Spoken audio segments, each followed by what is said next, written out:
Hello from an undisclosed location somewhere in North America. This is your weekly Truth Be Told Minuteman Report. Hey everybody, it's Robert Hensley, your Truth Be Told Minuteman.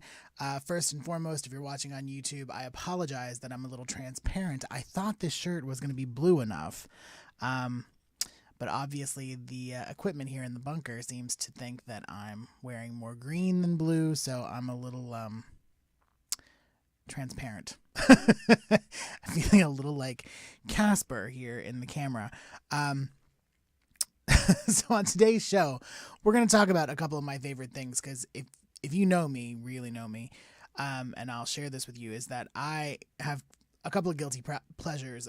One of them is I love B horror movies, disaster movies, monster movies. The cheaper and more poorly done, the better. I really do just, it's one of my things. The other thing that I'm really into, and that I will waste days, stretches of time on, are watching televised paranormal investigation shows.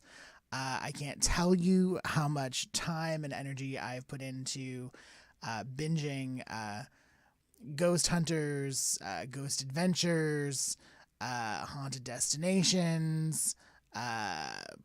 Amy Bruni and Adam have a show with Chip Coffey that I've spent a huge amount of time watching. Dead Files, with Amy, who talks to dead people, and Steve Bushabi, her partner. I can't get enough, really. And the thing about it is that people are always saying, this is so fake, this is all made up, that this isn't real, this is how it works, this isn't, and I always try to say, benefit of the doubt. We're giving them the benefit of the doubt that they're actually capturing the evidence that we see on screen, that these experiences are real, right? Because we know, right? I'm hoping that but I know, several people who've had not one, but multiple experiences that were just really strange and unexplained, and really left the paranormal or the supernatural as kind of the only explanation, right, for what they had experienced. And so I'd like to believe that those shows are really kind of presenting something that is real and honest and true. Now, saying that, and being a person who works in Hollywood and spending my share of time on movie sets, and making movie magic, we all know that that's not always the case. And over the weekend, I was reading, I read an essay by this guy named, and I hope that I'm not butchering this poor guy's name, Mustafa Gatollari, or Gatollari. And he is based in New York. He's a paranormal researcher with Ghost Hunters. He was a producer on Haunted Destinations.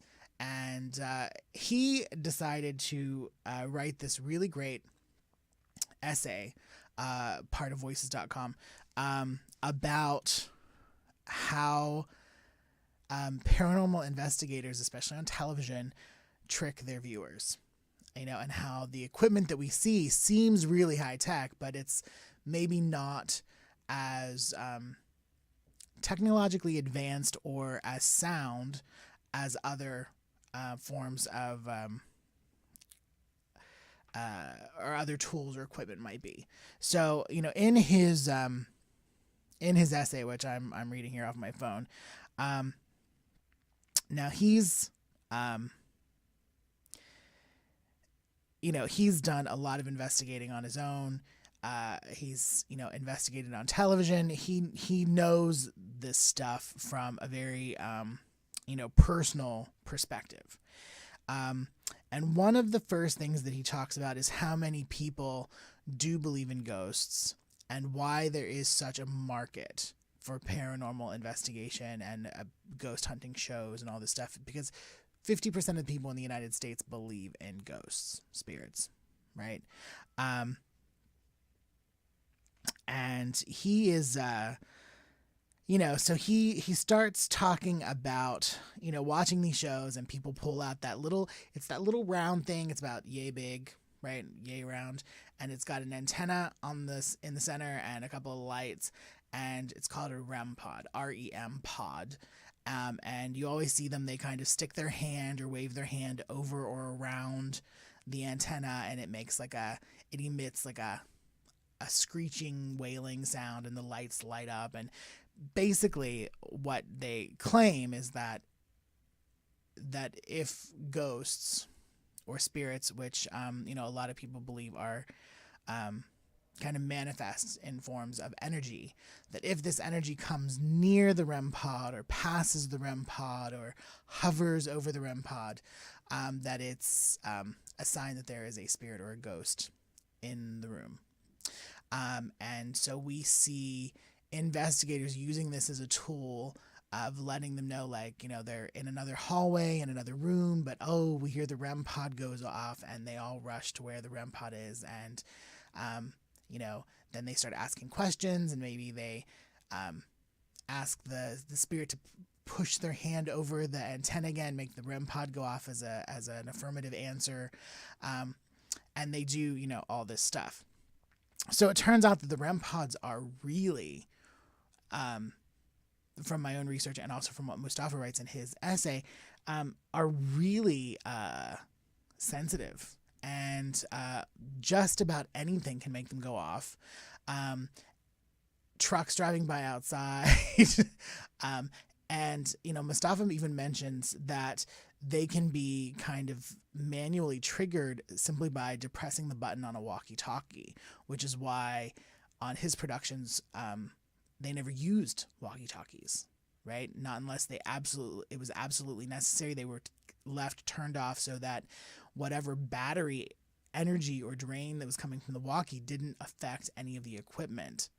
So people are able to kind of remotely make the REM pod go off. So not saying that the REM pod doesn't work the way that it's supposed to, or that it can't, but that there is evidence. There are people who have used them, I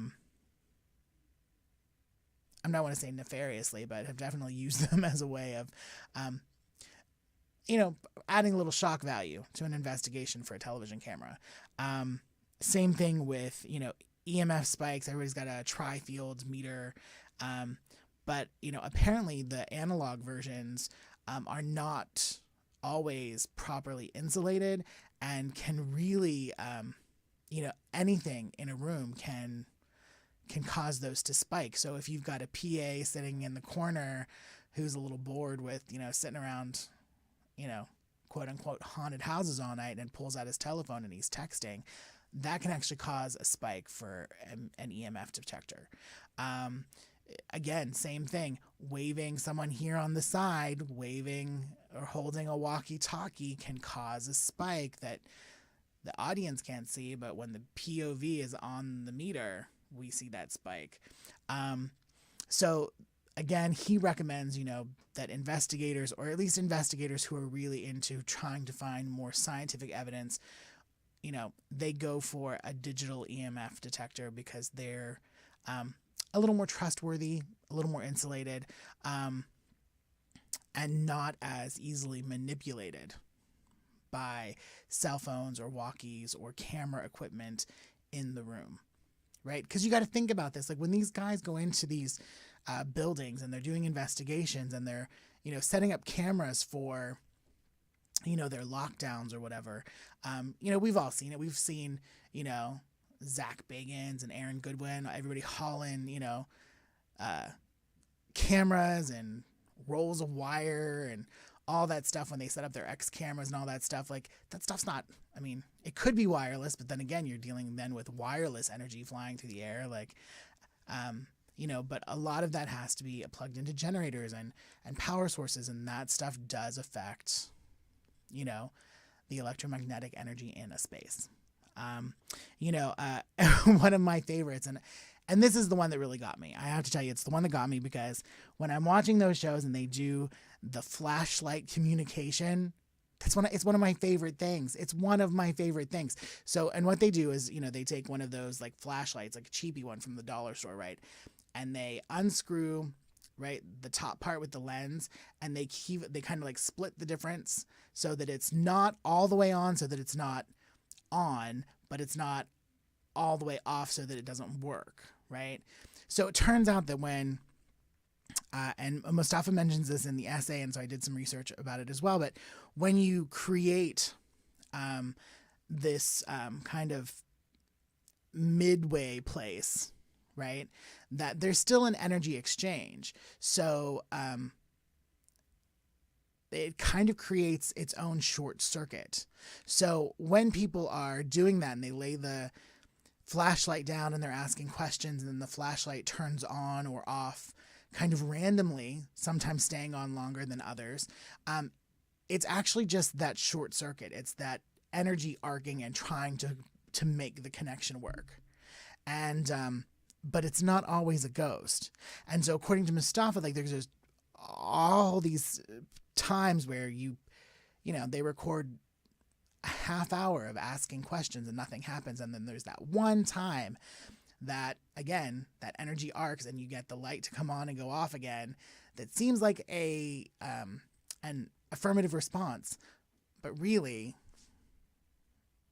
it was just a short circuit. And then they edit it later in post and make it look like it was an affirmative answer to a question that, again, shock value makes for good television, that supports the story that they're trying to tell in that episode. And, again, this is all stuff that I should 120% be aware of and think more clearly about because of the industry in which I'm in and how we tell stories. But I get so caught up. I really do. I get so caught up. Not caught up to the point where I like scare myself, but I do get really caught up, and I start feeling, I start relating to the hosts, right? You know what I mean? Like, give me 2 episodes maybe, and then I'm 100% sold. I'm in there. I'm on. Like, they've got me. I'm hooked, and I will watch until the marathon is over, right? So, which is probably really sad. But anyway, so yeah, so this. Yeah, I don't know. Like I said, Mustafa writes a really great essay, and it's nice to have that perspective on paranormal investigation shows and ghost hunting and how, again, it's entertainment. It is being presented as televised media. They have a story to tell. They have marketing that needs to happen for their advertisers. And they want to give you shock and awe because that's what sells. That's what keeps people coming back and making people watch. So they've got these tricks of the trade that help them do that. But there are also, again, so many people having real experiences that cannot be explained. And there are other investigators and people who are coming at this not necessarily from a Hollywood storytelling angle, but from really wanting to get to the bottom of this. And so they use different equipment, and they come at it from a place of, maybe using, thinking things through a little more scientifically. And there's nothing wrong with that, right? Because we know that on one hand we have entertainment, and on the other hand we have people who are really searching for answers. And we can't be a brand called Truth Be Told if we don't know what it's like to want to have some answers or present answers or possible answers to an audience. So anyway, so not that I'm wanting to dissuade you from watching, because it's not going to dissuade me. I'm still going to watch all of those shows. I love them. I love the cast members. Like I said, I'm completely attached to most of them. Because I don't fanboy. So, but if I were going to, it's probably going to be someone from a paranormal investigation show. that's probably what's going to do it. So I don't want to dissuade you. I want you to be entertained. I want you to enjoy those shows, because they're enjoyable, and we should, right? That's what they're made for. And, but I wanted to present, a flip side, because that's what Truth Be Told is all about. All right. So thank you so much for joining me today on this episode of Truth Be Told Minuteman Report. Again, I'm Robert Hensley, your Truth Be Told Minuteman. Remember, there are 3 times each week to catch new Truth Be Told content. Me on Mondays at 3 p.m. Pacific, 6 Eastern. Bonnie with Truth Be Told Transformations. That's all of the metaphysical, spiritual, new age stuff on Wednesdays at 3 p.m. Pacific, 6 Eastern. And of course, Tony Sweet with the original Truth Be Told on Fridays. Same time, 3 p.m. Pacific, 6 Eastern. And if you want to know more about us or want to know more about show schedules and what's going on around here, feel free to visit www.truthbetoldworldwide.com. We even have a shop there. You can buy some out-of-this-world gifts. And, until next time, stay true, everybody. Have a good one.